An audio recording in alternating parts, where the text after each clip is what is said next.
unidentified body turns up in the woods of North Carolina. With no motive and no suspects, investigators struggle to find the killer.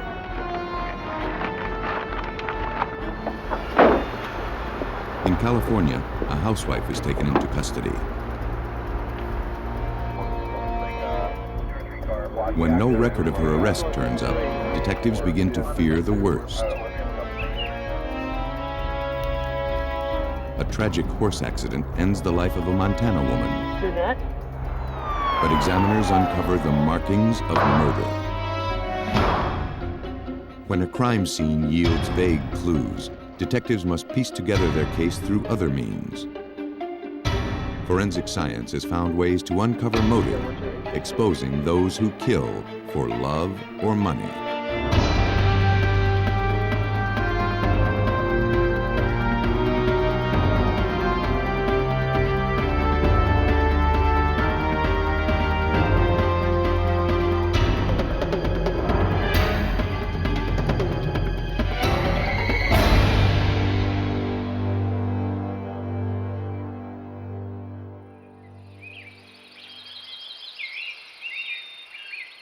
North Carolina's northwest corner is dominated by rugged terrain, its landscape untouched by the problems of city life. That was about to change. On January 7th, 1994, a Department of Transportation worker surveyed some land near a rural highway.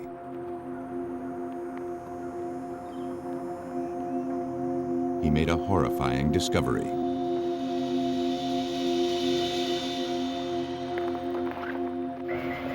Investigators from the Watauga County Sheriff's Department were called to the scene.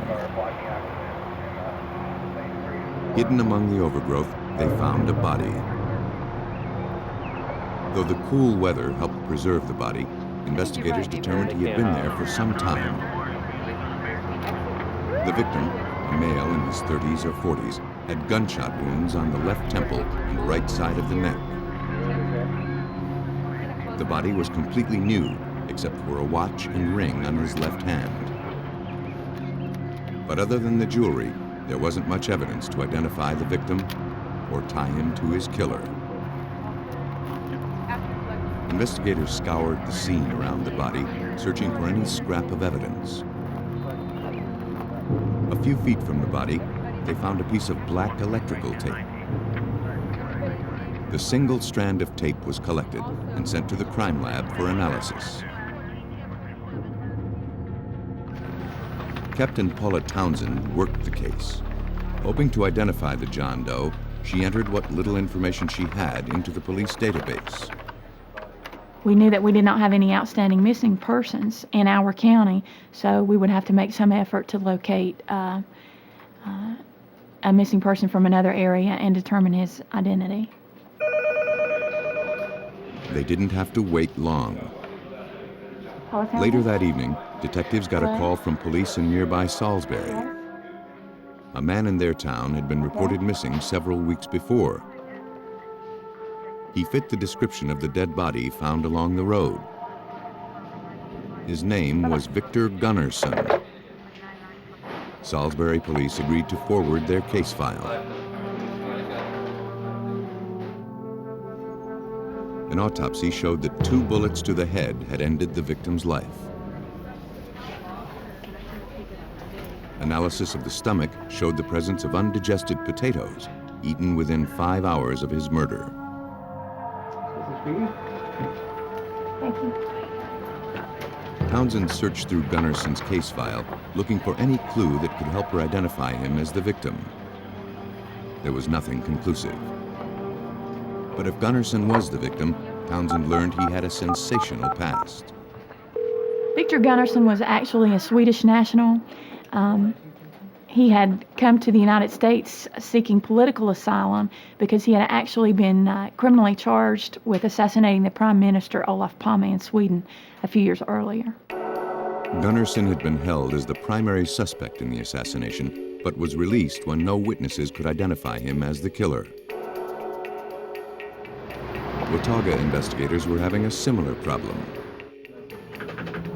To confirm that the body was his, investigators requested his fingerprints, which were on file at Interpol. A week after the body was found, the prints arrived in North Carolina. They matched. Now, police had to determine why someone wanted Victor Gunnarsson dead. His notorious past could not be ignored. When we learned about what had happened to him in Sweden, we didn't know if it was related or not. We did have to consider that possibility that there was some political motivation in his death. The small-town murder had huge international implications.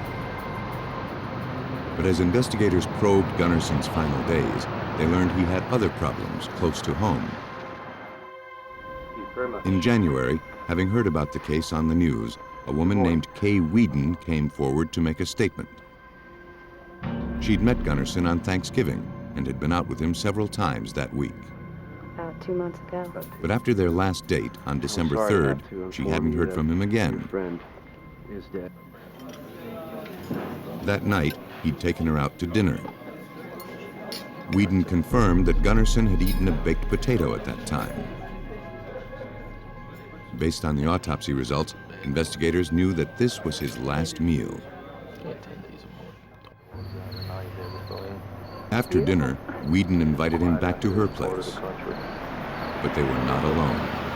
Whedon's ex-boyfriend, L.C. Underwood, and a friend named Shelley Thompson cruised by the house around 11 p.m. It wasn't a friendly visit. Kay Whedon described her stormy 2-year relationship with Underwood to police. Though they'd broken up, he refused to let her out of his life. He had stalked her for some time. He was very jealous and obsessive. There were several incidents where he had confronted her when she was with another date. And the fact that he drove by on the night of December 3rd when Victor Gunnarsson was in her house caused him to be a suspect in this case. The theory that Gunnarsson was the target of a political assassination was losing its credibility. L.C. Underwood's obsessive jealousy made him a prime suspect in the Swede's murder. But it wouldn't be an easy case to pursue. In addition to being a suspect, he was also a cop. L.C. Underwood had been in law enforcement for 19 and a half years. He began his law enforcement career in Wilkesboro, North Carolina, and he later moved through a couple of other agencies before he finally moved to Salisbury, and he had been a police officer in Salisbury for about 8 years. Pointing the finger at a police officer is tricky business. If investigators' suspicions about Underwood were wrong, they'd be destroying a colleague's professional and personal life.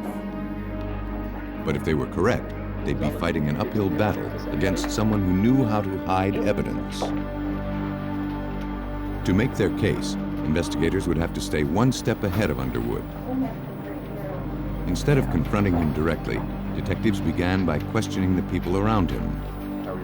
Shelley Thompson had been in the car when the suspect drove by Whedon's house. Underwood had told her that he was doing a favor for a friend when he drove by and jotted down Gunnarsson's license plate number. Thompson said that when they returned to his house, he called the station and asked a colleague to run the plates. Has you had any contact? Investigators confirmed that Underwood was given Gunnarsson's name and address that night. Do you have the time to do that now? The information was enough for police to obtain a warrant to search Underwood's home.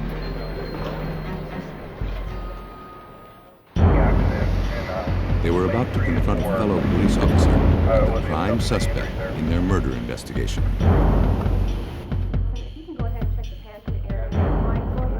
As they searched his house, investigators asked Underwood what he knew about Victor Gunnarsson's murder.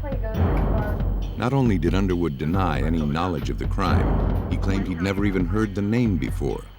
The suspect had just been caught in a lie. But that didn't prove murder.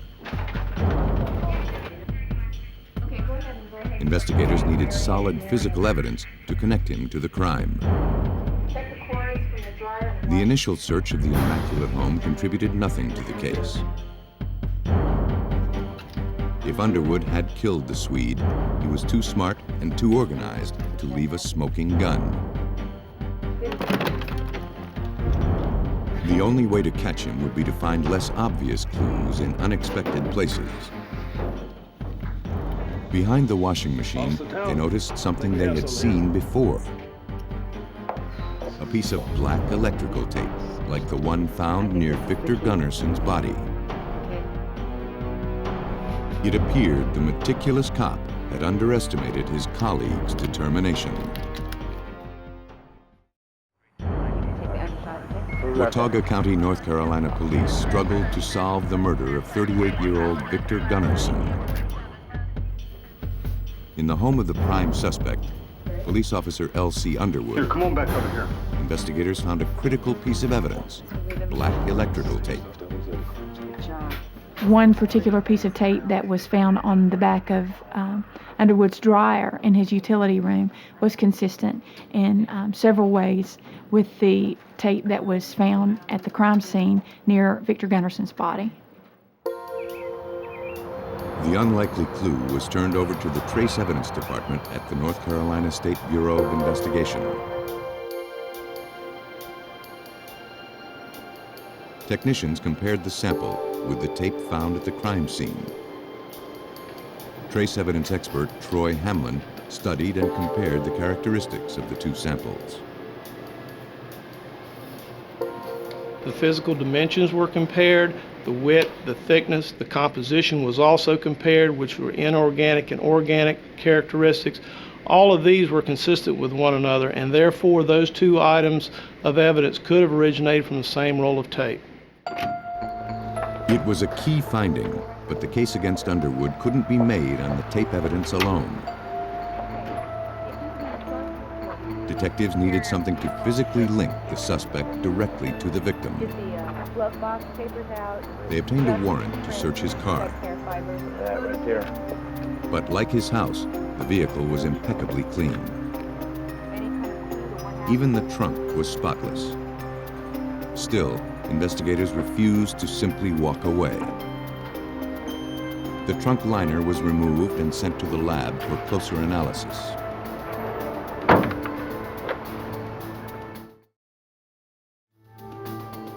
That too would be a struggle. The liner had been recently washed and vacuumed, removing a great deal of trace evidence in the process.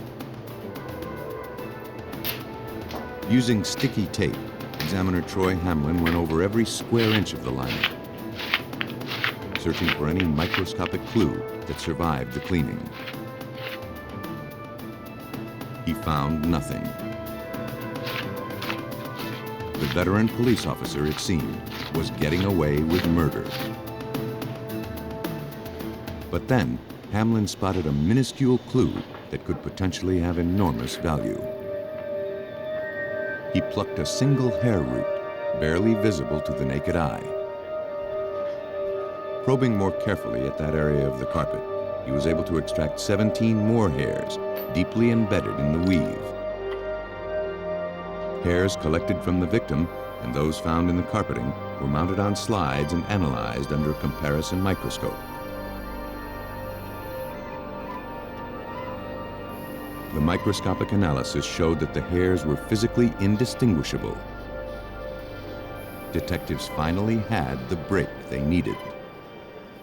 When I received a phone call from the lab analyst who told me that he had found the head hair in Underwood's trunk mat that was consistent with Victor Gunnarson's, I was ecstatic. But if their entire physical case was going to hang by this microscopic evidence, investigators needed irrefutable proof. Examiners determined that the hair contained enough material for a DNA analysis.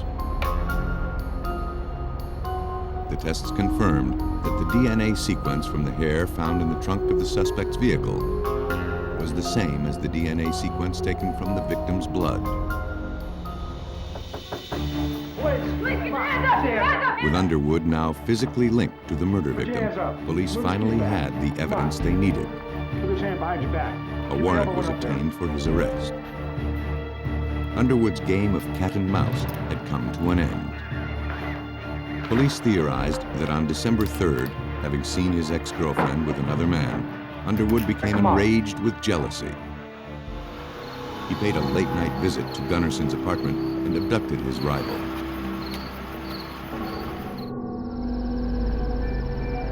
With his victim tied up inside the trunk, Underwood drove for over an hour before arriving at Gunnarson's final destination.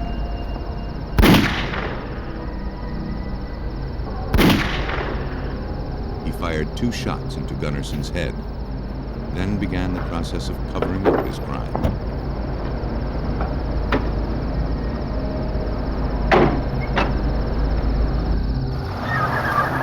In July of 1997, L.C. Underwood was found guilty of first-degree murder and sentenced to life in prison.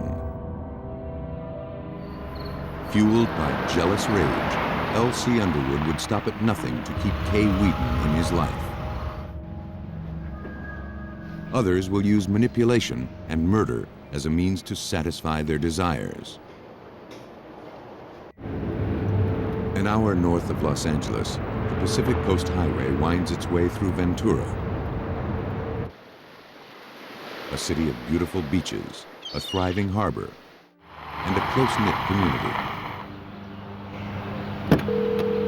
On May 6, 1996, Michael Daly contacted the Ventura Police Department to report his wife Sherry missing. He told police that his wife had driven their boys to school early that morning. When it came time to pick the children up 3 hours later, she didn't show. The 35-year-old woman was known as a loving and responsible mother. It wasn't like her to forget her children. He said that his wife had planned to do some shopping earlier in the day. No one had heard from her since. Detective Sean Conroy of the Ventura Police Department worked the case. He knew from experience that Sherry may have gone missing on purpose. Well, the reaction to any missing persons case is generally, if a full-grown adult is missing, it's because they want to be missing. But concerned family members didn't believe that Sherry would leave her children. They drove around town until they spotted Sherry's van in the parking lot of a discount store. They contacted police. Inside the vehicle, investigators found her keys, purse, and a Mother's Day gift she'd purchased at the store. There were no other clues, nor any indication of a struggle. The following day, detectives convened for their regular weekly meeting. One of the officers mentioned that a Ventura resident had called in about having seen a strange arrest the day before. It was in the same parking lot where Sherry Daly's van was found.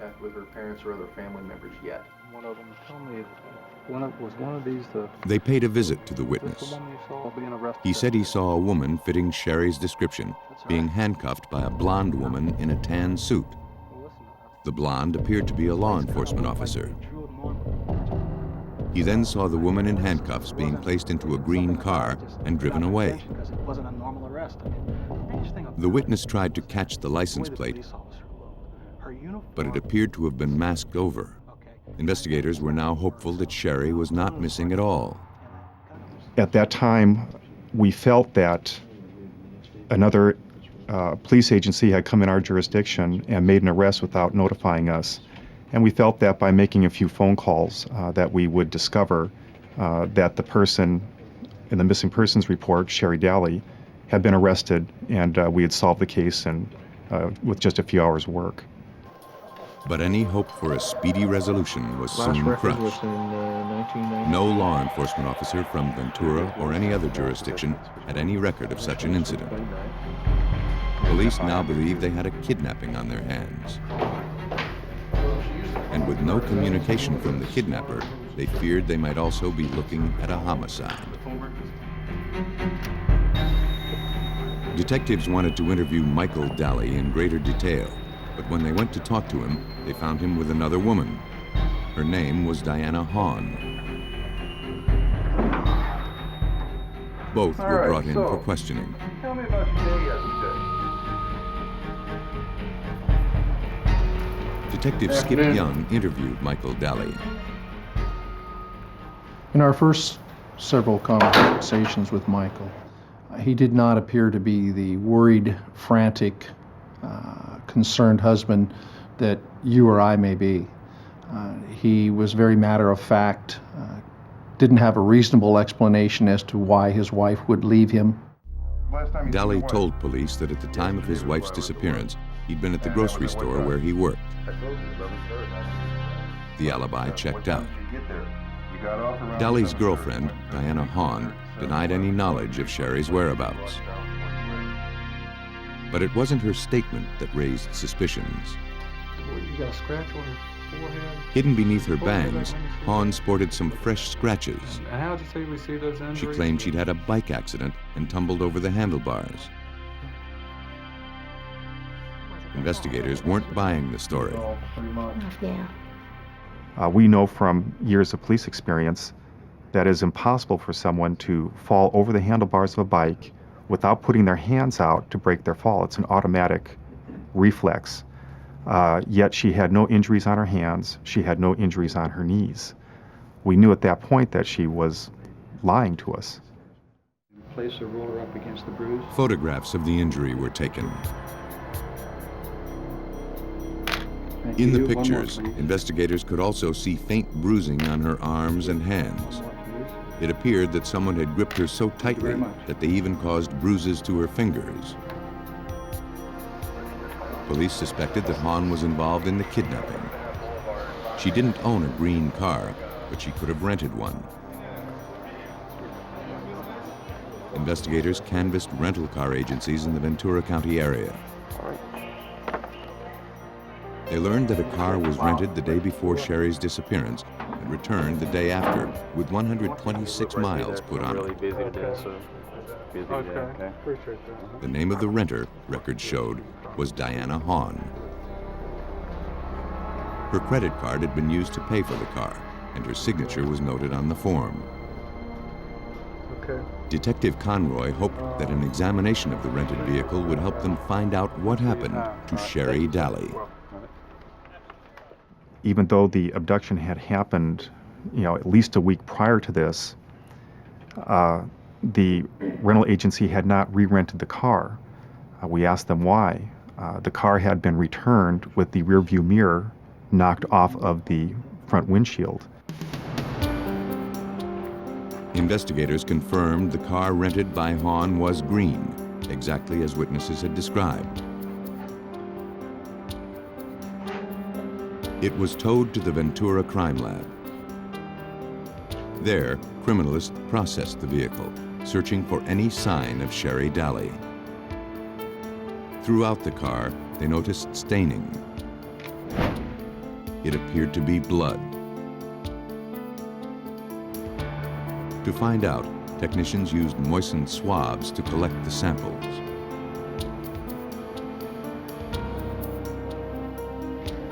In the lab, the samples were placed in a tube with a chemical that reacts to blood. If blood is present, the swab turns bluish-green. Using this method, Ventura Police Detective Harry Scott got many conclusive results. We found that there was blood on the passenger handle, the door handle on the inside.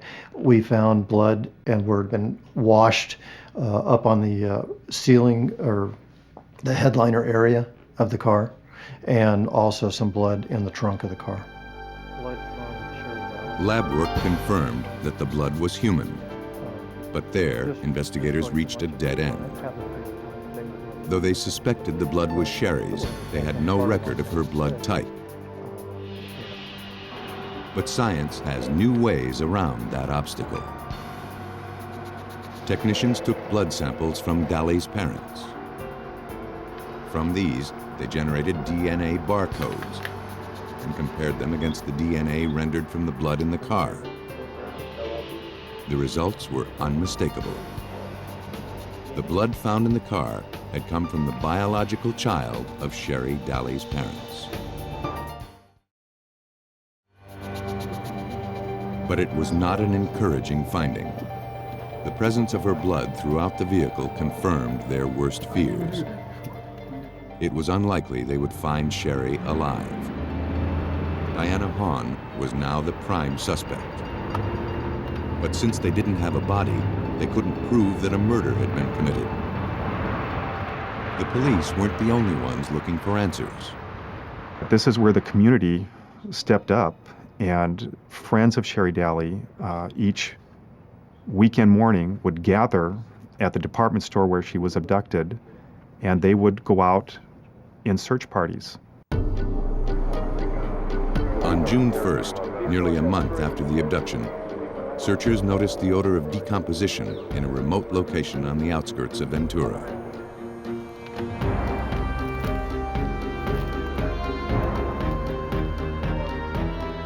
Scouring the area along the embankment, investigators found a human skull.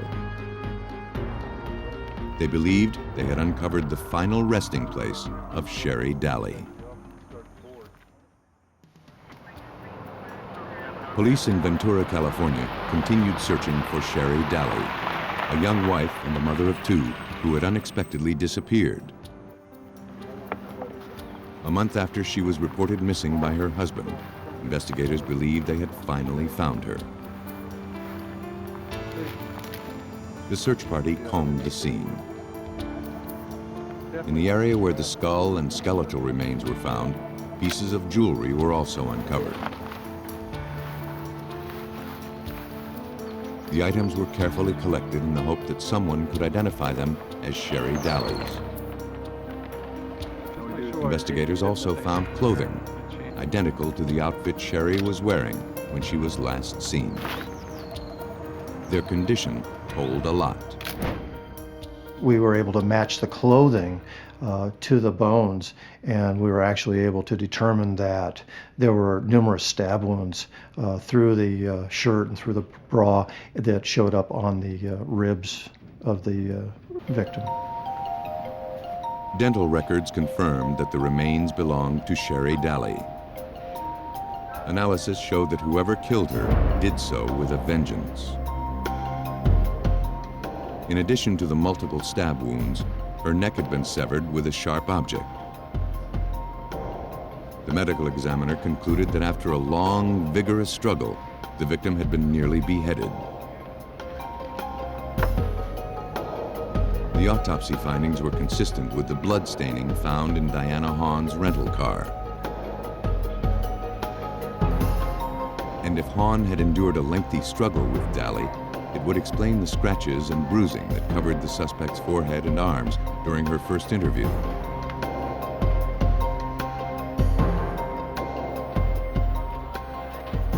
Detectives believed that Diana Hahn had killed Sherry Daly, but they didn't think she had planned the murder on her own. Monthly phone totals for the last. Searching Hahn's calling card records from the day of the murder, Detective Skip Young found evidence that her lover had been in on the plot. The day of the murder, we were able to determine that there was at least 3 telephone communications from Diana Hahn to Michael Daly the morning of the actual kidnapping and homicide. One of the calls was made to him from a payphone just minutes from the ravine where the body was found. It appeared that Hahn was checking in with Daly. Police focus turned back to the victim's husband. Take a look at this one right here. Investigators learned from witnesses that Michael Daly was a drug user and that he'd been flaunting his affair with Hahn for the past few years. We learned from close friends and neighbors that Sherry had reportedly given Michael an ultimatum: clean up your act, knock off the drug use, drop the other woman, and supposedly Sherry was actually seeking the advice of an attorney. Investigators speculated that with Sherry out of the way, Daly wouldn't have to comply with his wife's demands. He could pursue his new relationship without having to pay alimony or share his children. A lot of activity during To that time detectives' period. way of thinking, he had a lot to gain from his wife's disappearance. The evidence against Diana Hahn and Michael Daly was damaging, but investigators still hadn't physically connected them to the kidnapping or the murder. Is that surfer's name? If they were going to make a case stick, they'd need some evidence proving that Hawn had disguised herself as a blonde law enforcement officer. Again, the close-knit community came forward to help. She purchased a blonde A clerk wig. who was following the case in the press told police that she remembered selling Diana Hawn a blonde wig sometime before the murder. The clerk also commented that she had noticed a photograph of a man and 2 children inside Hawn's purse. She assumed the photo was of Hawn's family. Police showed the clerk a photo of Michael Daly and his 2 kids. It was the same photograph the clerk had seen in Hawn's purse. Dark hair. Investigators learned that Diana Hawn couldn't have children of her own. About it. She was real happy. They began to suspect that Michael Daly had manipulated her with promises of a bright new future. Welcome. Okay, we'll be in touch.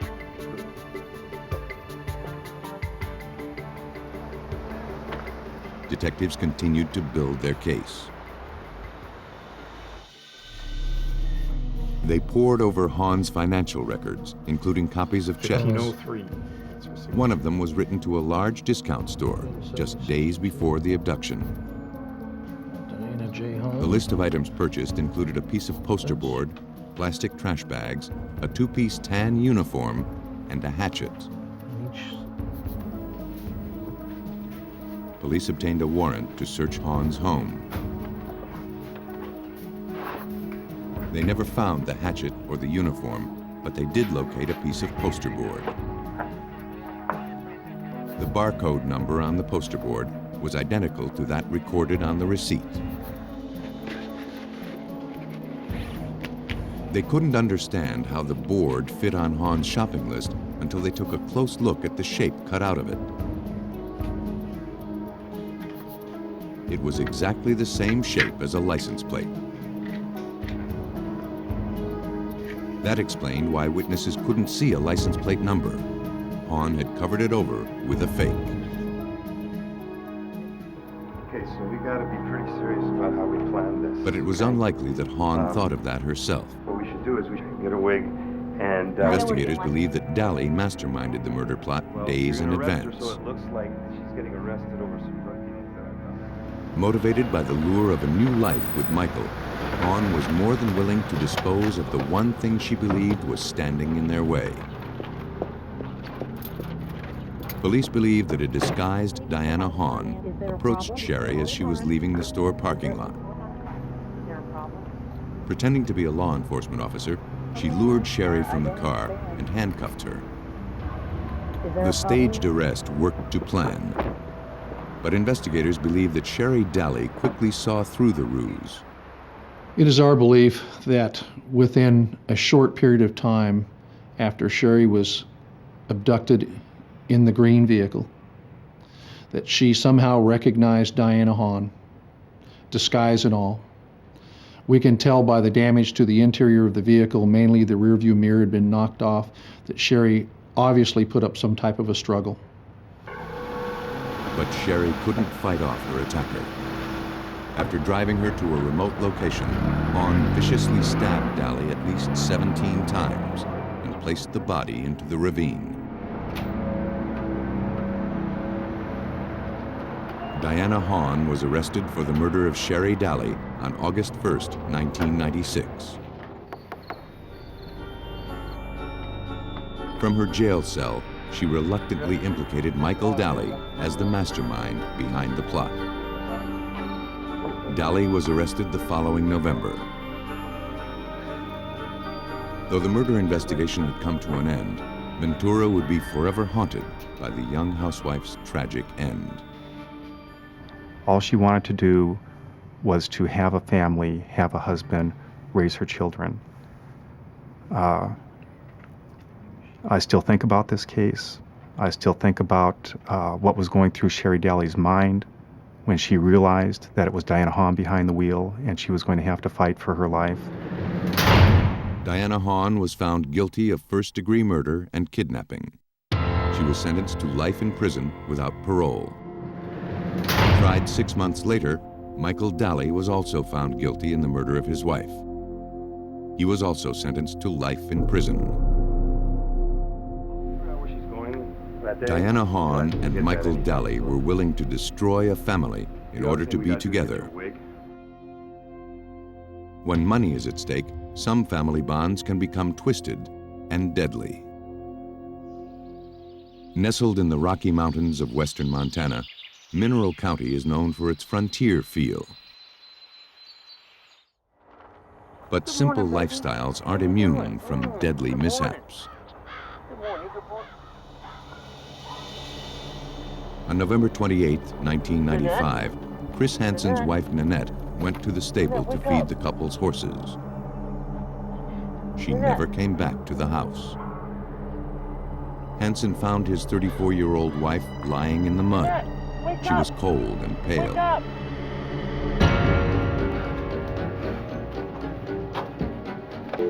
Hansen called 911. He thought that maybe Nanette had been trampled by horses. It's my wife. She was either dead or dying. I think she's dead. I think she's dead. The operator immediately I'll be dispatched an waiting for you. ambulance. All right. When paramedics arrived, Nanette was not breathing. She had no pulse. All her husband Chris and stepson Scott could do was watch as they attempted to revive Nanette with CPR. At first, paramedics' efforts seemed promising. The victim took a single gasp of air on her own. But that breath would be her last. She was declared dead. Since they performed coroner's duties in this small town, the sheriff's department was also contacted. Chris Hansen told investigators he stumbled upon Nanette's body in the muddy trail next to the horse pasture. He said that after calling 911, he phoned his son, Scott Abe, but there was nothing they could do. Because of his multiple sclerosis, he had very poor eyesight. If he had seen her sooner, he may have been able to save her life. Returning from the accident scene to the Mineral County Sheriff's Department, Under Sheriff Anita Parkin had no reason to believe that Nanette's death was anything but an unfortunate accident. And she did have some bruises that looked like maybe a horse stepped on her or something similar to that nature. And with the conditions in the barnyard, I could see where somebody may have been knocked down or slipped or something happened of that nature. News of Nanette's death spread through the small 3,000-person community. With it, suspicions swirled. Within hours, friends and neighbors of the victim were calling the sheriff's department to voice their misgivings about the tragedy. No one in the community believed Nanette Hansen's death was an accident. Police in Mineral County, Montana continued their investigation into the death of 34-year-old Nanette Hansen, accidentally killed by one of her horses. But the community wasn't buying that scenario. Close friends came forward to urge further investigation into Nanette's death. So, I understand that you knew To them, the accident didn't make sense. Nanette was experienced with the care and control of horses. She owned only gentle, slow-moving animals. The Mineral County Prosecutor's Office was receiving calls from the same skeptical friends. But so far, there wasn't any evidence to merit the town's suspicion. Attorney Sean Donovan consulted with the sheriff's department. They decided that the only way to dispel the rumors was to have the body autopsied.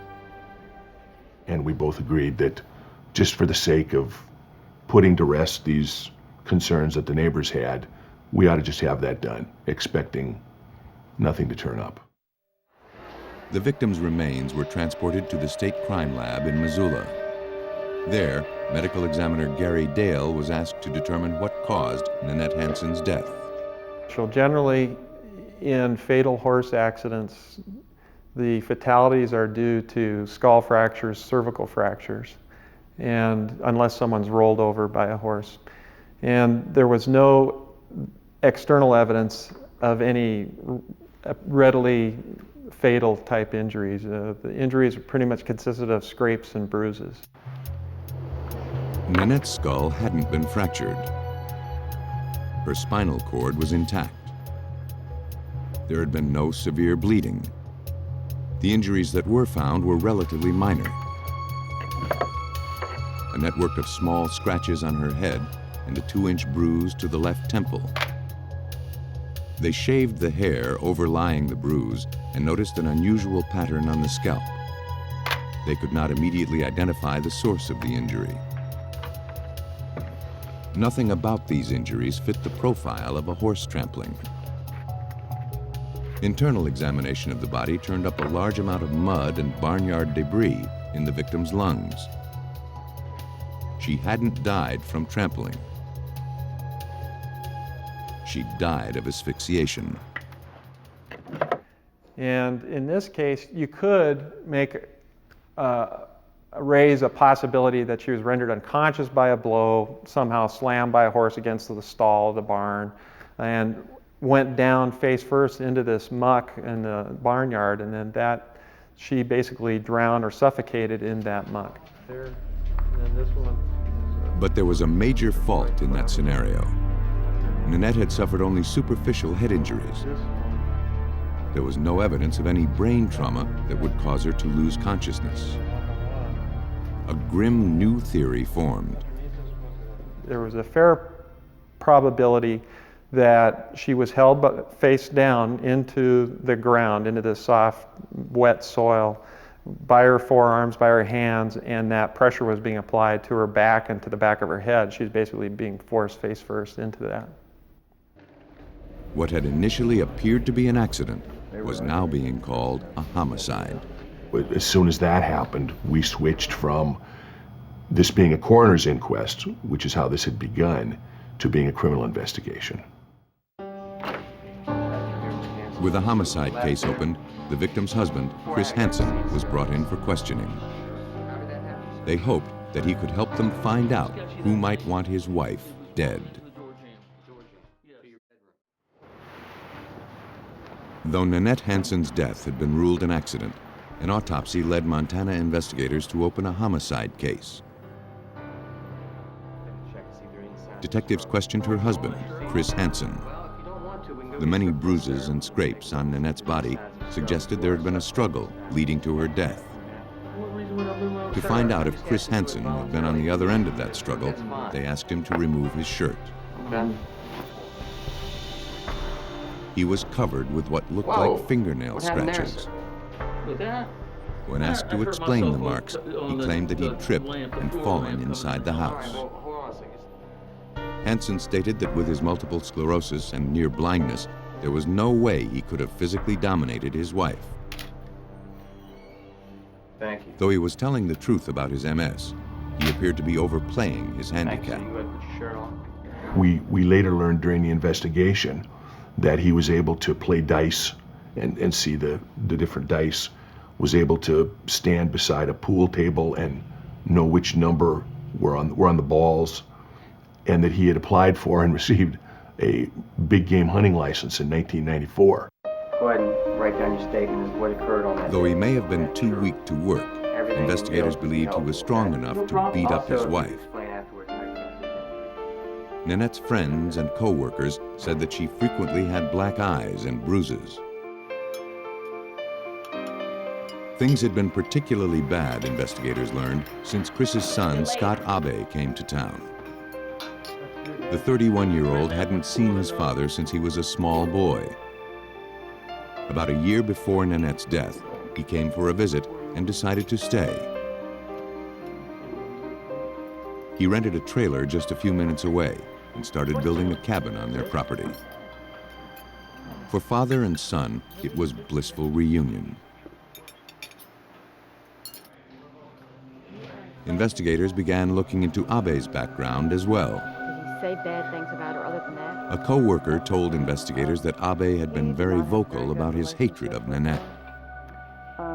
He boasted that he could stage an accidental death by nailing a horseshoe to a board and beating her with it. He said he would do anything to keep her from getting her hands on his father's property and inheritance. Abe appeared to have gotten his way. Poring over records, detectives learned that in the weeks before Nanette's death, Abe had prompted his father to financially separate himself from Nanette. Hansen complied. He canceled their joint credit cards and opened a new bank account in his name only. It wasn't enough information to make an arrest, but it did get the sheriff's department a warrant to search Abe's property. They searched for any objects that matched the mysterious pattern of cuts and bruises on the victim's scalp. In his trailer, they found a pair of boots. The tread pattern looked eerily familiar.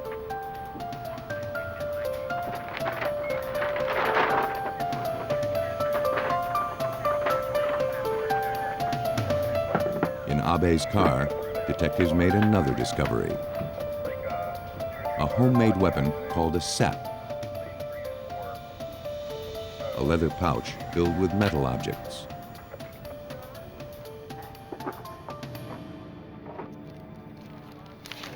The items were sent to the Montana State Crime Lab. Simply believing that the father and son team had killed Nanette was not enough to prove murder. Unless someone could draw an irrefutable link between this evidence and her injuries, the two would never be charged. Investigators' best hope was now in the hands of forensic expert Debbie Hewitt. It's kind of like putting a puzzle together where you pick up this piece of puzzle and pick up this piece of puzzle and see if it will fit in the appropriate space. And when you do find that one final puzzle piece, you know that you have the complete picture all done. Hewitt began her analysis with the boots. She pressed the treads into an inked pad, then made numerous impressions on clean white paper.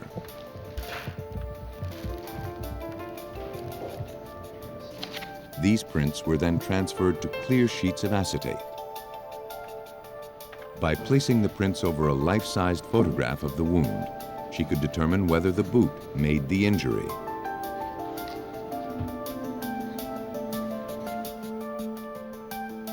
The sole pattern from Abe's boot matched the injury on Nanette's scalp.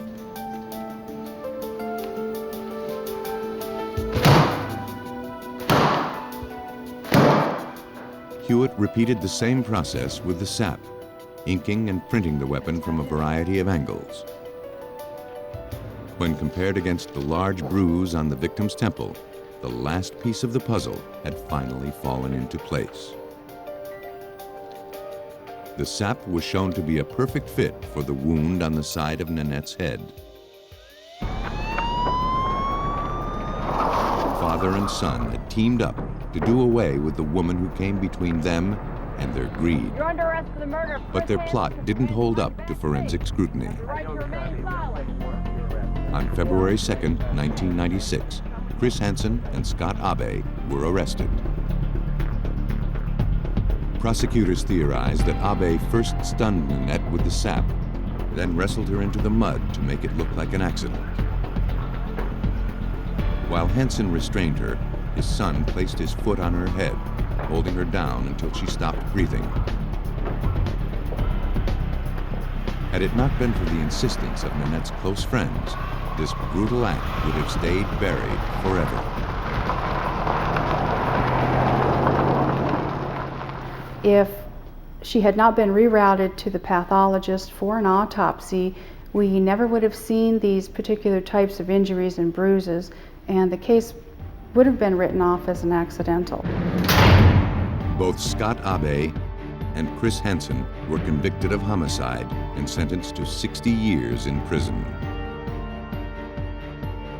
When a murder is cleverly disguised, investigators must find new ways to see through the deception. They turn to forensic scientists to reveal the truth and to bring justice to victims who are killed for love or money.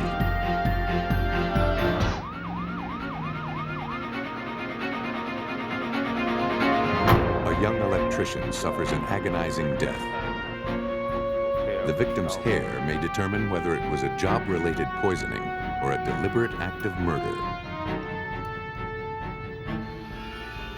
The wife and mother-in-law of a police officer die from apparent heart attacks just weeks apart. A paper trail leads to a possible double homicide and a bizarre double life. An engineer with no apparent health problems becomes mysteriously ill and dies. A bounced check triggers a relentless search for the truth. Poison is a silent killer, but not completely undetectable. By utilizing advances in forensic technology, detectives can now expose the perpetrator of an invisible death.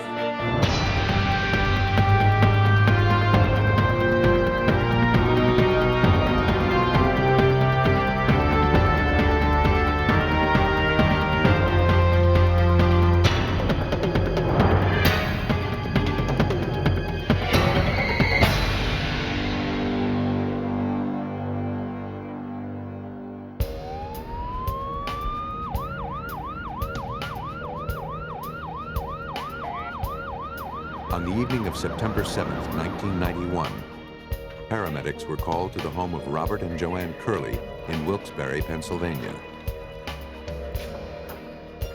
Joanne told emergency technicians that her husband, Robert, was in unbearable pain. Though they could not immediately identify the source of the problem, they found his vital signs were dangerously low.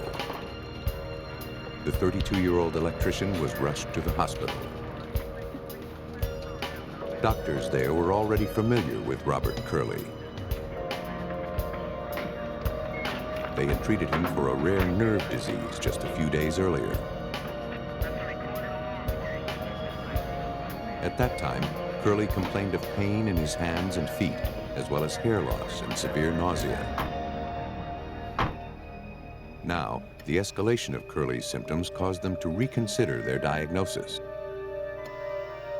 The hospital's neurologist quickly ordered new tests, this time for exposure to toxic chemicals. 2 weeks later, doctors confirmed that Robert Curley was suffering from exposure to thallium, a toxic heavy metal. Thallium, a naturally occurring element, was widely used in pesticides until the early 1970s, but was banned from widespread use after researchers determined that exposure to concentrated amounts could be deadly. Its use is now restricted to industrial purposes. Forensic toxicologist Dr. Frederick Reeders explains the effects of thallium poisoning. It's a nerve poison, and it starts out very often with burning feet, and then you start getting ascending paralysis. You know, you can't walk, and then eventually you can't use your arms. Then your eyes start to droop, and your neck starts to go, and then your brain and your heart and everything goes. So it's a very insidious poison. For Robert Curley, the information came too late. The damage had already been done, and the effects were irreversible. After suffering a massive heart attack, he was placed on life support. Soon after, he was declared brain dead. Robert's wife, Joanne, gave permission for her husband's life support to be turned off. A few hours later, Robert Curley was pronounced dead.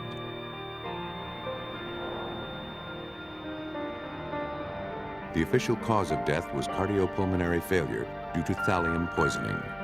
Now they had to determine how and where he came in contact with the deadly chemical. A representative of OSHA, the Occupational Safety and Health Administration, was sent to investigate.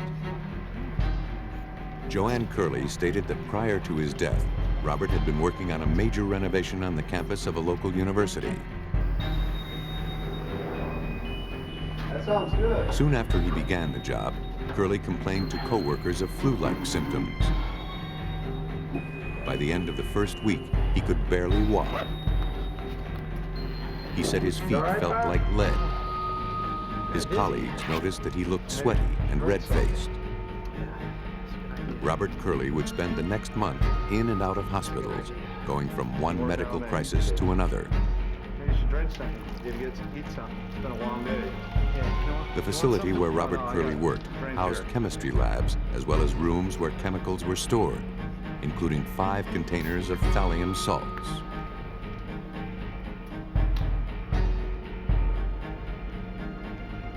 OSHA investigators began a painstaking examination of the chemistry lab. They needed to identify the source and remove it before others were injured. The team took numerous air samples and exhaustively tested various objects and rooms to determine if there was another source of exposure.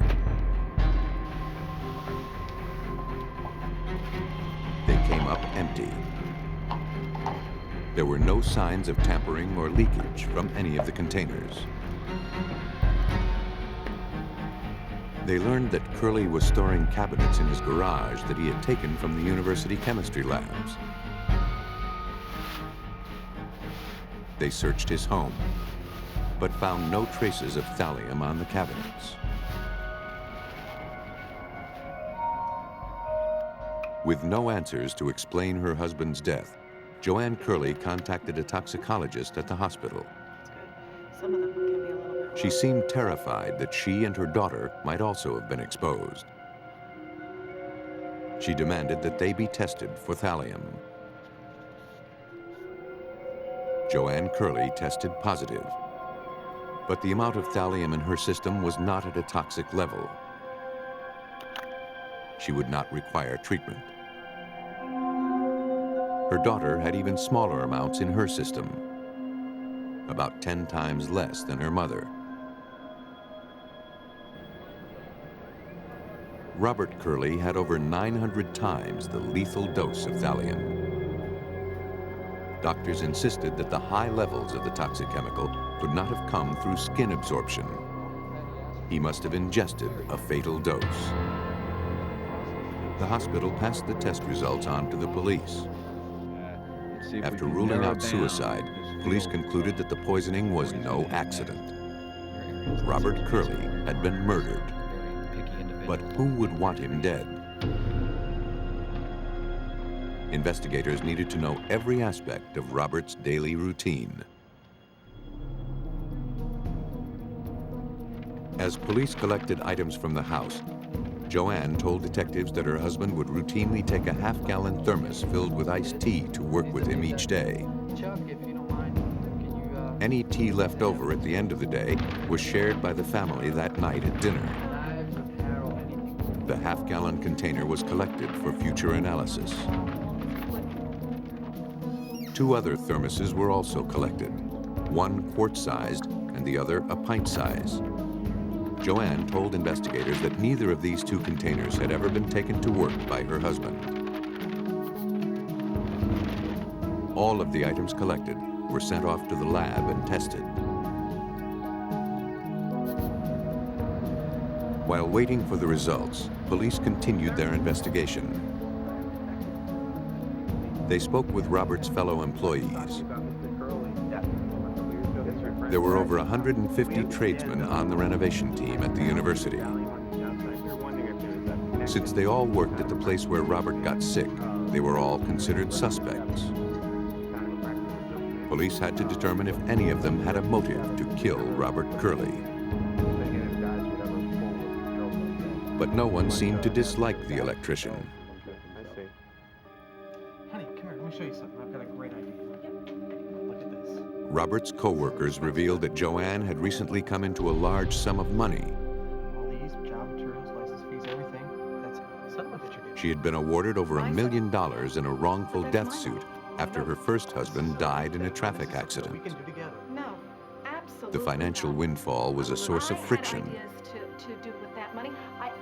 Robert wanted to use the money to start his own electrical contracting company. I've waited 6 months for that. Plus, you wanted the yard to be Joanne made it clear she had no intention of bankrolling her husband's dreams. It's my money. Well, we can talk about it. We can't. It's my money, and you're not getting it. Investigators learned that as a result of Robert's death, Joanne stood to collect an additional $300,000 as the sole beneficiary of several insurance policies. The information was enough for police to put Joanne on the suspect list. But since she and her daughter had also been poisoned, it seemed unlikely that she was the killer. In the lab, examiners tested nearly 100 items taken from the Curleys' home. Only 2 of the items from the Curley home tested positive for thallium. The half-gallon thermos Robert took to work with him each day, and one of the smaller thermoses Joanne insisted never left home. For police, the findings were troublesome. Since thallium was found in a thermos Robert never took to work, there was no direct link between the poisoning and the university. Police began to suspect they had been looking in the wrong place for Robert's killer. The lab results were leaked and published by a local newspaper that was following the investigation.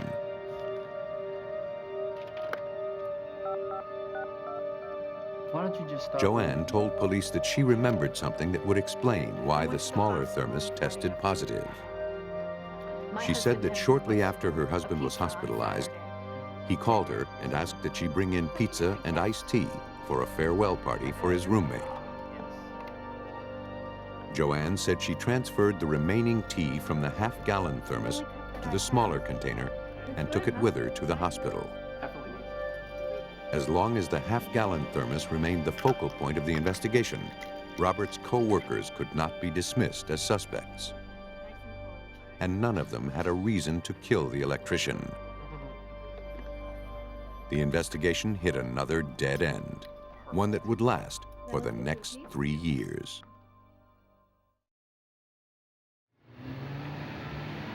Three years after the poisoning death of Robert Curley, the Pennsylvania State Police took over the investigation. With no leads or suspects, investigators faced a challenge. Sergeant Dave Wondolowski was assigned to the case. The very first step, I made a determination that we were going to start right back from scratch, right at the very beginning, and treat this as if the crime had occurred yesterday. Investigators began with the forensic findings. The original autopsy had not determined when and how often the murder victim had ingested thallium. Investigators feared the answers they needed had gone to the grave with Robert Curley. On August 23, 1994, Robert Curley's body was exhumed for examination. Hair and nail samples were taken from the body. Dr. Frederick Reeders wanted to establish a timeline using Robert Curley's hair. What you can find out with the hair is when the poison was administered. The hair grows at the rate of about 1/3 of an inch every month, so that you can take a small piece of hair that's right at the root, and you see what's happened just a few days ago. You take it at the tip. In this case, it was a 19-centimeter tip. It's basically what happened just about a year earlier. The hair samples were tested using a furnace atomic absorption instrument. In this test, a sample is placed in a graphite tube and heated to the point of vaporization.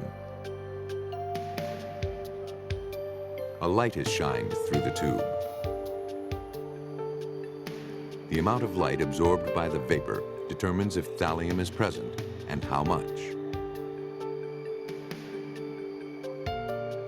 Robert Curley's hair samples told an especially revealing story. The hair is long enough so that we can say that in November of 1990, he started getting thallium, and probably even earlier. And that apparently then there was he got another dose around March of 1991. Another one, a smaller one perhaps, sometime in April. And then he got a whopping dose in June. And then he continued to get doses because instead of going up and down, it just kept going up. Then there was a pause, and then we found actually that towards the very end that it was going up like crazy. Robert Curley had started ingesting thallium well before he began working at the university. He had been slowly and methodically poisoned to death. Then, a final massive dose had been administered around the time he was last hospitalized. The one person with both motive and access was Joanne Curley. Investigators scoured Joanne's previous statements. Of particular interest was her account of bringing pizza and tea in a pint-sized thermos to Robert and his hospital roommate in the days before Robert's death.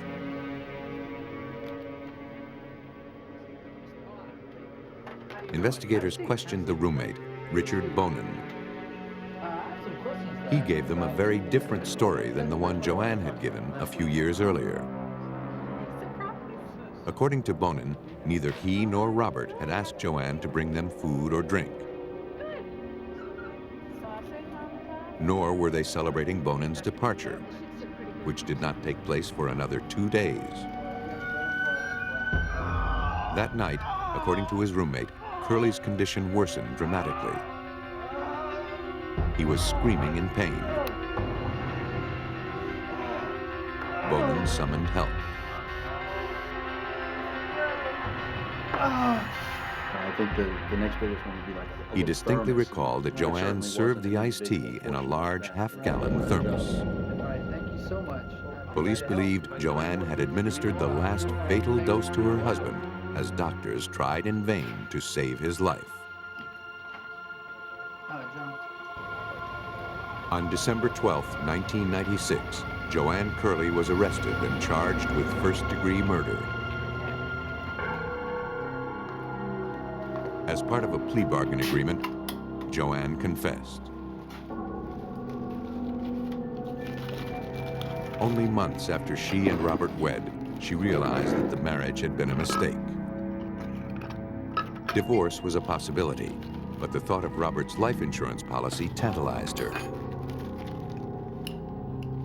An old jar of rat poison she discovered in the basement seemed to be the answer. She could rid herself of her husband and net nearly $300,000 in the bargain.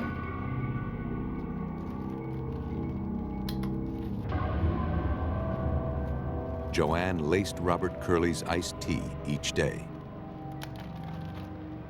To divert suspicion, she administered a harmless dose to her daughter and herself. For a time, her cover-up and frequent diversionary tactics worked. Joanne Curley eluded police for over 5 years. According to Pennsylvania State Trooper Robert McBride, the forensic findings were invaluable. The forensics gave us a timeline and time periods when people or the murderer would have had to have access to him. And by that means, we were able to exclude other potential suspects. This wasn't really an investigation. Normally, an investigation starts and you zero in on a suspect. This was totally opposite. This was an investigation of exclusion. We went about eliminating people until we got down to one. Joanne Curley was sentenced to serve 10 to 20 years in the Pennsylvania State Penitentiary. Curley poisoned her victims slowly over time. While other killers aren't as methodical, the technique proves just as deadly. In this case, the names of the victims and killer have been changed. On January 30th, 1985, Patrolman Walter Wallace raced to Memorial General Hospital. As a veteran of the Roselle, New Jersey Police Department, he had often responded to medical emergencies. But this call was personal. The doctor informed Wallace that his wife, Beth, had collapsed and suffered a seizure. Is she on any medication whatsoever? Wallace was stunned.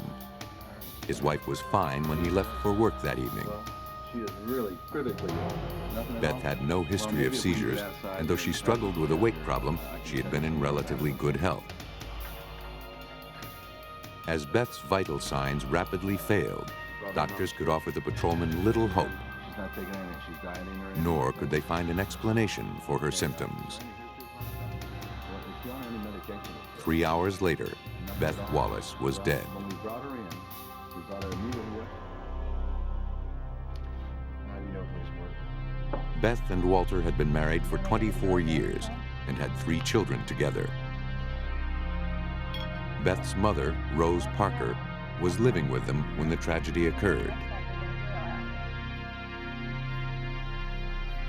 Because of the sudden and mysterious nature of Beth Wallace's death, the doctor requested an autopsy.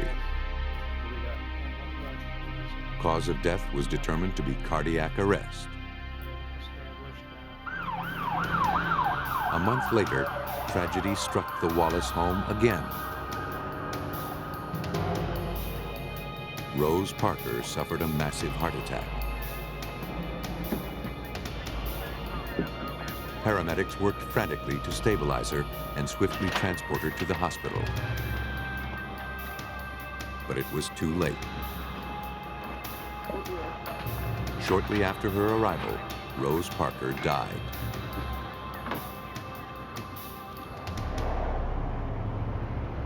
At the Union County Prosecutor's Office, investigators learned of the deaths from Rose Parker's lawyer. The fact that 2 healthy women had died suddenly and within a month of each other seemed suspicious. He asked investigators to look into Walter Wallace. Assistant Prosecutor Richard Rodbart followed up on this information.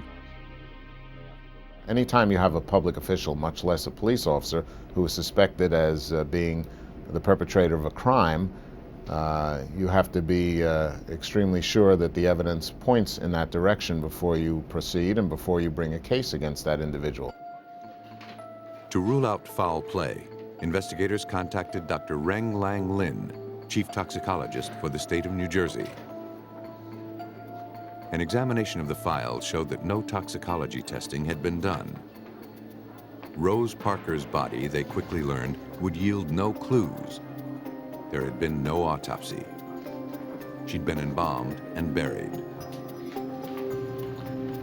But at Beth Wallace's autopsy, tissue samples had been taken. These were sent off for extensive toxicological testing. It would be 6 weeks before investigators would receive the results. Captain Edward Johnson requested Walter Wallace's personnel file from the Roselle Police Department. From its contents, a portrait of the man emerged. Wallace was an exemplary police officer. He was popular with his superiors and peers.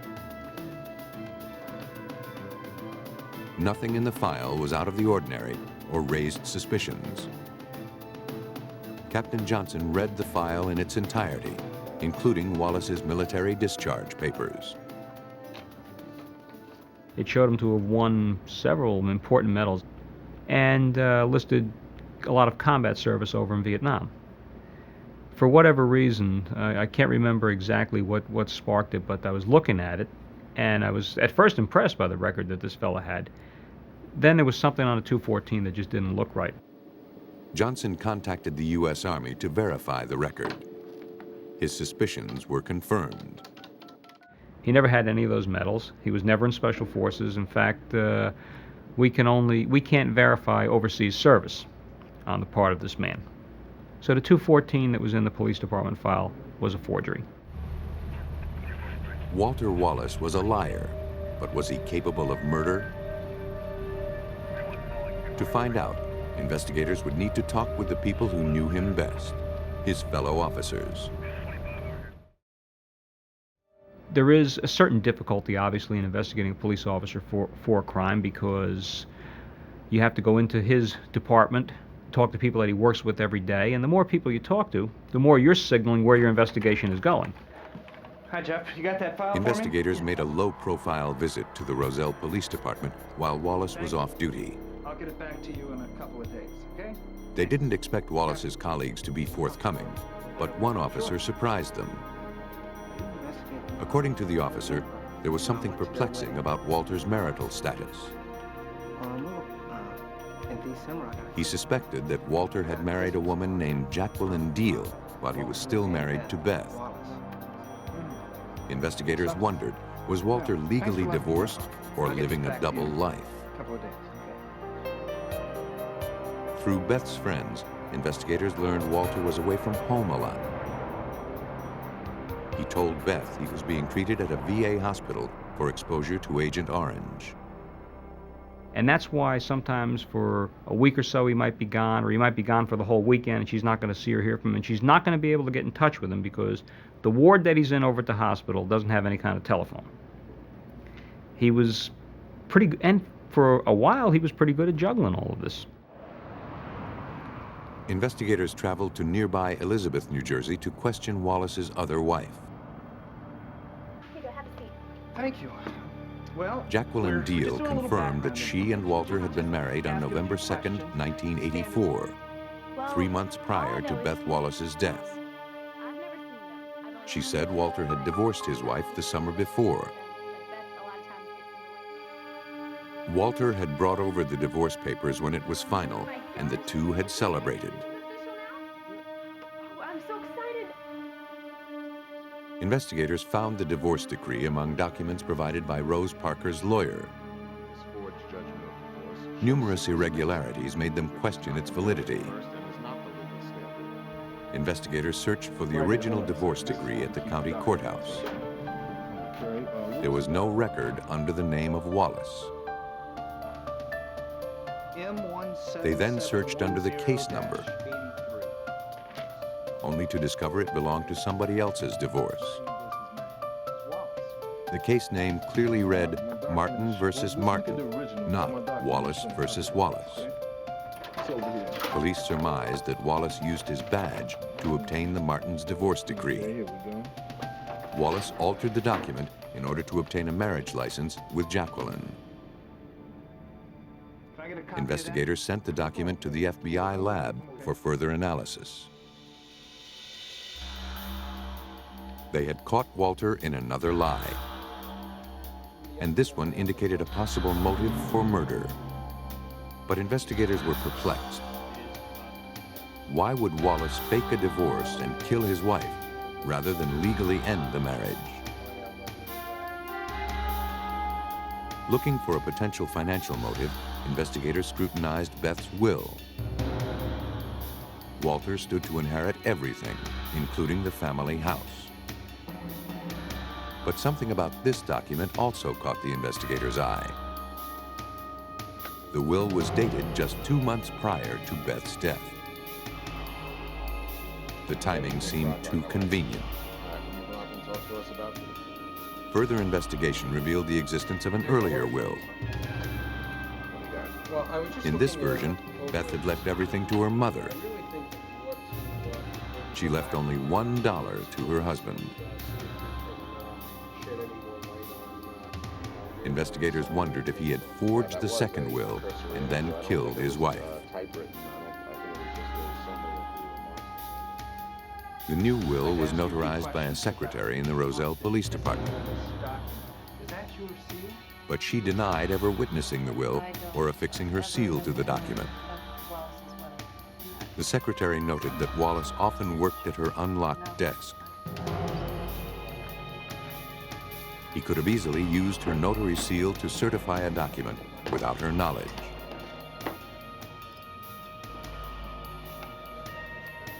Investigators had built a strong circumstantial case against Walter Wallace, but they needed proof that his paper trail led to murder. Investigators in Roselle, New Jersey, suspected Officer Walter Wallace was responsible for the death of his wife, Beth.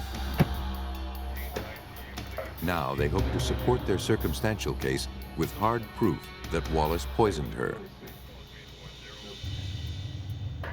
4 months into the case, the New Jersey State Lab reviewed the results of a general toxicological screening of Beth's blood, tissue, and urine. Because the screen only tested for the use of illegal drugs and alcohol, it came up negative. Laboratory technicians went further, subjecting the samples to a battery of tests to rule out prescription drugs, heavy metals, and a number of ingestible toxins. Still, they found nothing to explain why Beth died. But they had yet to test for one particularly insidious killer: cyanide. Samples from the victim were prepared in test tubes.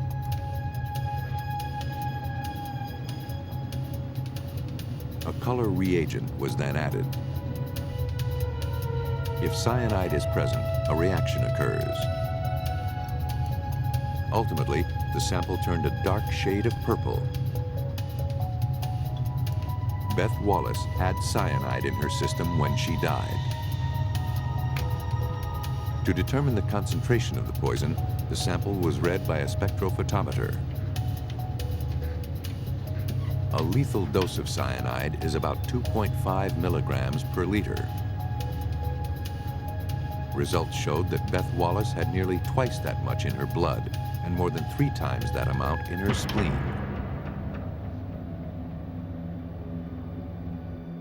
The detective's next move was to tie Walter Wallace to the cyanide. Every detective that we had in the Major Crimes Unit went out there and started banging on doors in the factory district that they have over in Roselle. We went to every one of them. It's like, whether you think they have cyanide or not, stop and ask. Do you have cyanide? Are you missing any? Did anybody ever come looking for any?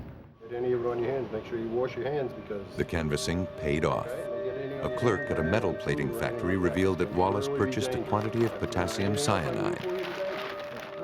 The officer told him he needed the chemical to raise the serial number on a handgun. On June 18, 1985, Walter Wallace arrived at police headquarters and was asked to report to the chief's office.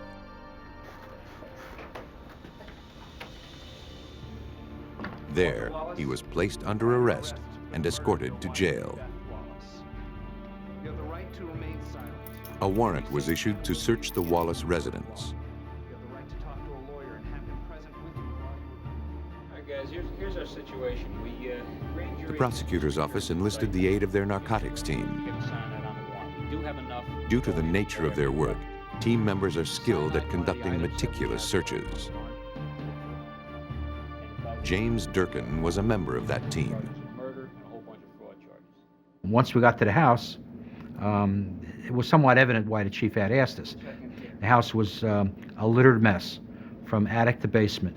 On that particular day, we had a team up in the attic as well as the basement, and we were going to meet in the middle. Police removed some 100 items from the Wallace home. Hey, Captain, I got something. A manual typewriter was found hidden behind the couch. Legal documents, including the original Martin divorce decree, were found in a drawer. Upstairs, the narcotics squad found a trap door leading to the attic. Writing samples, along with a page of forged signatures, were collected. Within 15 minutes, a team member discovered a crucial piece of physical evidence. Bingo. An empty bottle. What have you got? This in the attic. The handwritten label read potassium cyanide.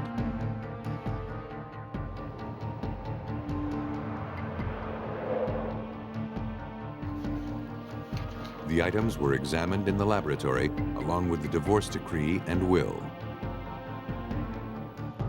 A confiscated typewriter was found to have a spacing error consistent with the altered documents. More damaging, signatures on several of the papers were determined to be forged by tracing. Finally, cyanide was found in the bottle recovered from Wallace's attic.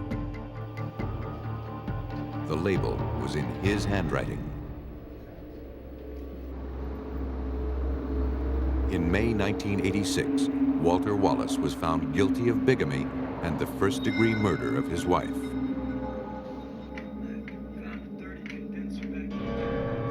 Police theorized that Walter Wallace's double life was becoming too complicated.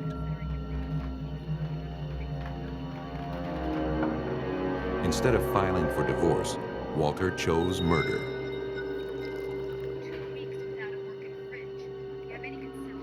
But his attempt to finance a new life at his wife's expense was his undoing. Wallace was sentenced to serve from 30 years to life in prison. He was never charged or tried for the murder of his mother-in-law, Rose Parker, due to lack of evidence. The secret life of Walter Wallace was motive for murder. For other killers, the motive is far less complicated. In this case, the names of the victim and killer have been changed.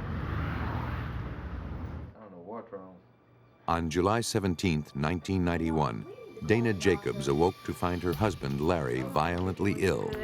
This is a little different. It seemed like food poisoning. He had intense stomach pain with vomiting and diarrhea. What's your stomach feel like? When his condition hadn't improved by morning, she decided to take him to the emergency room. She stopped at the neighbors to drop off their children. You know, I have to take Larry to the hospital again. John Ballier was concerned. Larry had been in and out of the hospital for weeks with gastrointestinal problems.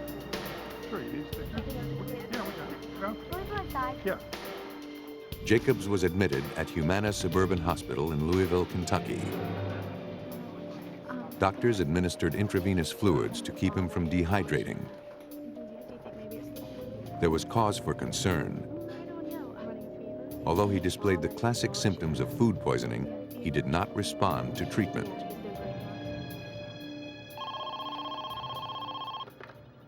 Hello. The next day, Dana called John Ballier with tragic news. Her husband, Larry, was dead.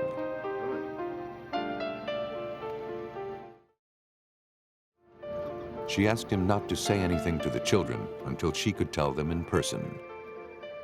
I think it had an impact on us, just having the kids there, having a good time, oblivious to the fact that their father had died and that their lives were going to change probably dramatically.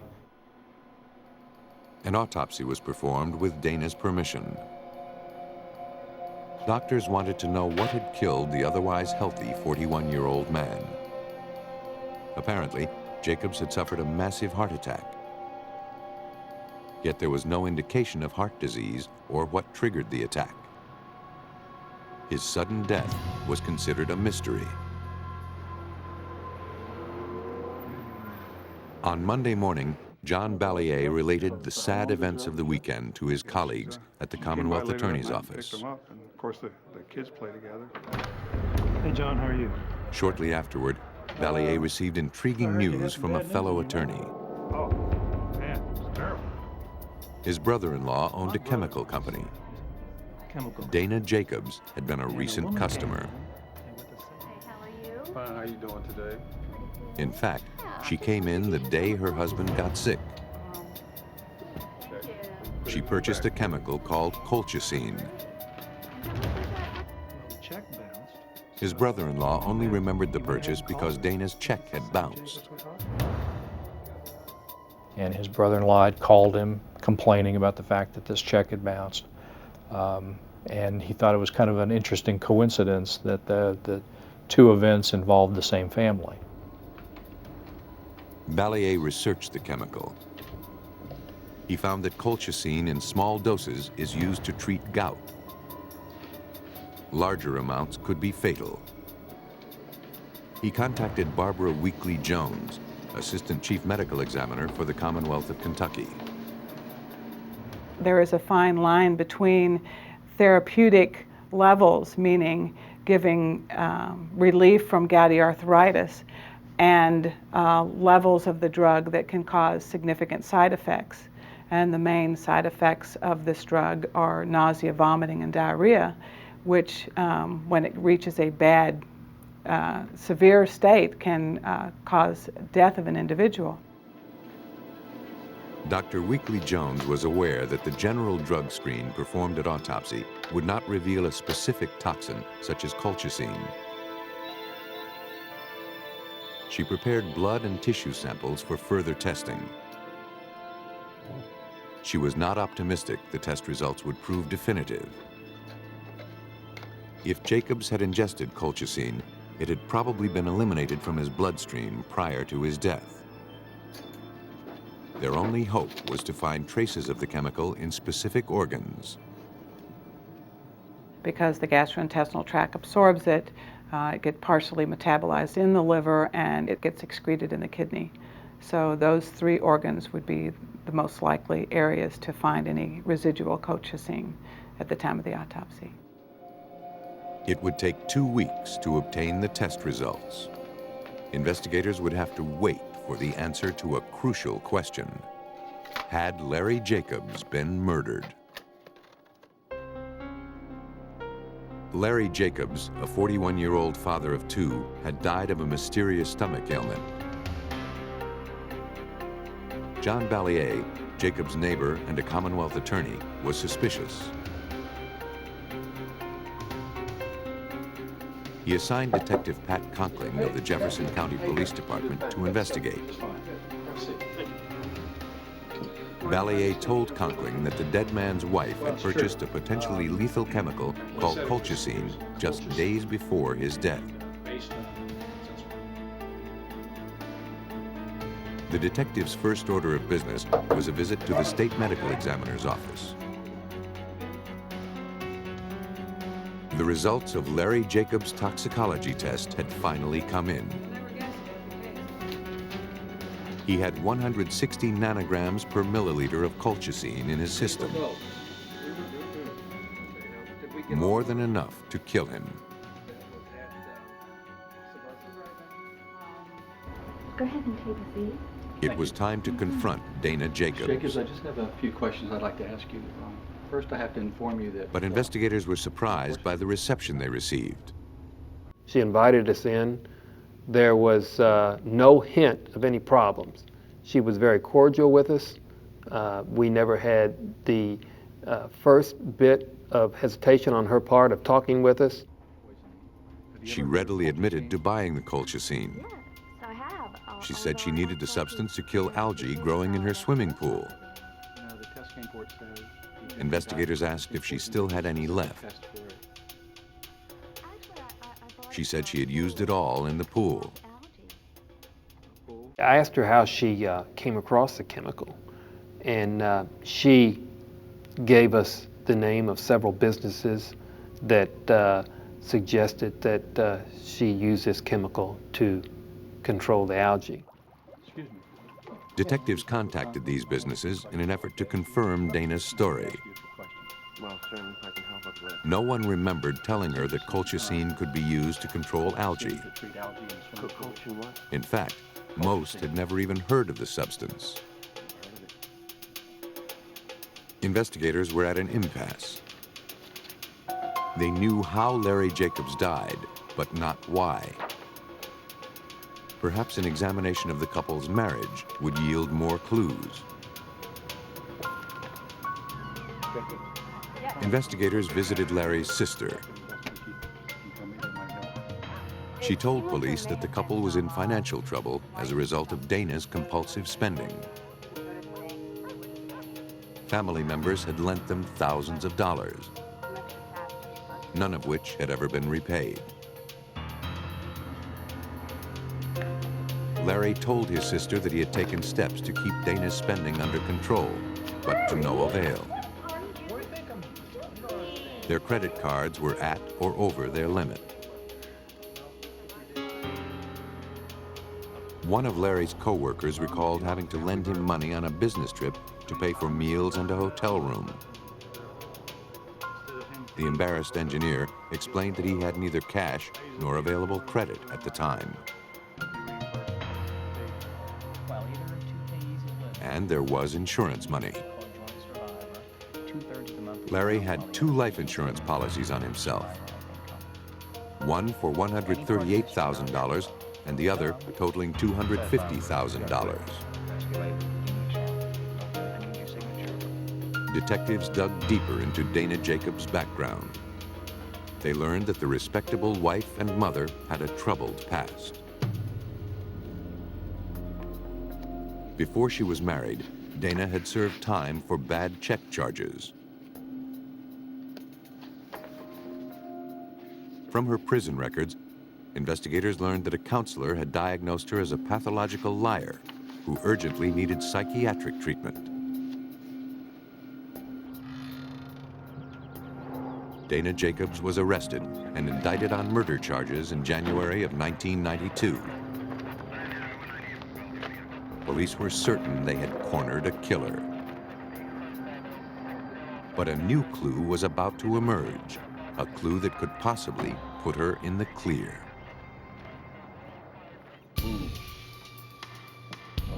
5 months after Larry Jacobs' death, his widow Dana was indicted for murder.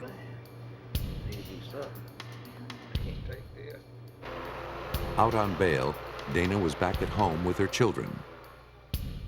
Just weeks before her trial, she made a discovery that could exonerate her.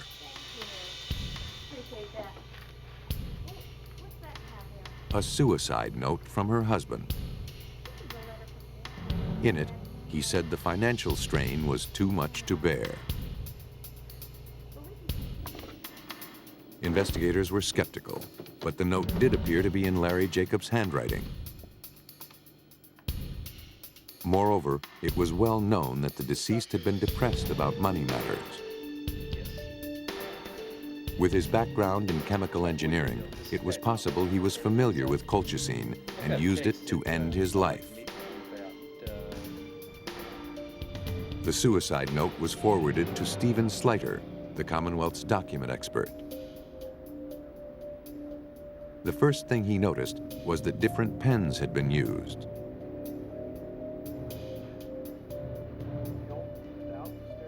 You'd have a paragraph or a sentence or two that's a fairly thin line, small point writing instrument, and then it would shift to a medium or a broad instrument for another word or two or three, and back again. It quickly became apparent that the note had been created by cutting and pasting words and phrases from Larry Jacobs' writings. After it was pasted up, the close examination of the note showed that it had first been copied by passing it through a fax machine to produce a copy.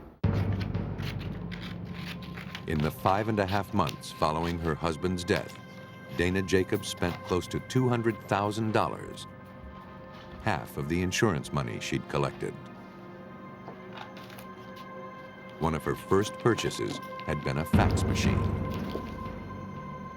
The suicide note she doctored represented a last desperate gamble to throw authorities off her trail.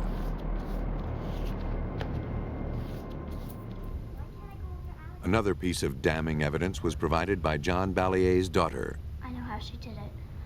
Oh, that's not something you No, should say. Dad, I really do. I know how she did it. Sarah Ballier testified that she saw Dana Jacobs filling clear gel caps with white powder. Sure. Mrs. Jacobs told the girl that she was making vitamins to put into her husband's food. Well, can we go? Can we go to the front? Sure, you can go. She explained it was the only way she could get him to take his vitamins. Police theorized that Dana Jacobs used a familiar household routine to poison her unsuspecting husband. On November 23, 1992, Dana Jacobs was convicted of first-degree murder. She was sentenced to 28 years in prison. Lethal but invisible, poison has historically enabled killers to strike without fear of reprisal. But unseen no longer means undetected. Thanks to advances in forensic science, detectives have new tools to catch the killer and unravel the mystery behind an invisible death.